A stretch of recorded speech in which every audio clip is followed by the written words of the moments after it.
Keith Taylor, Green MEP for the South East. Polyisobutene is to be reclassified by the International Maritime Organisation. Why is it important? Well, it's really important because it's going to save the unnecessary deaths of thousands of seabirds. You may remember back earlier in this year, I, along with many others, including the British Chamber of Shipping, called for just such a reclassification of this product. I mean, what is this kind of glue-like substance and what kind of problems does it cause for bird life? Well, it's basically glue. That's what this glue-like substance is. What happens, when it's discharged, it sort of floats just beneath the surface and has a fairly transparent appearance. And so a seabird comes along and sees its lunch, dives into the water, and it does not see the polyisobutene, and it gets snared, and that's it.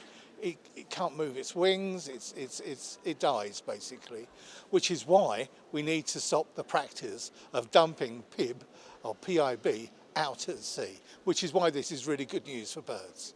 I mean, as you said, you and others were lobbying for this. Do you think lobbying from a European level has made a difference in getting them to change their mind really rather quickly, a matter of months later? Well, I hope so. I mean, it certainly didn't do any harm, did it? Here we are. We've got 26, 28 member states, many of them active in a marine sense. Nobody wants to see dead seabirds washed up on the shore, which was what was happening in southeast England, and we acted to try and stop it. And so it's good news all round. And what I'm really trying to do is trying to get the European Maritime Safety Agency looking into whether or not they can increase the monitoring of PIB.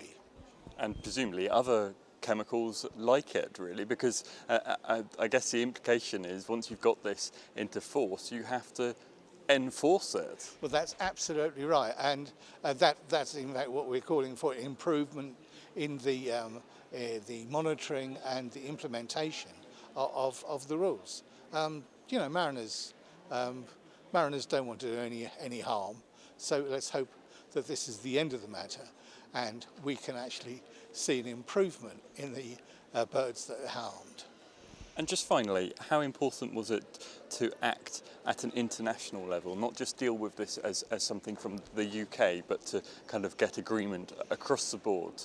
Yeah, well, it's an international maritime organisation, and we are an international parliament. So it was only fitting that the European Parliament spoke and called for this improvement.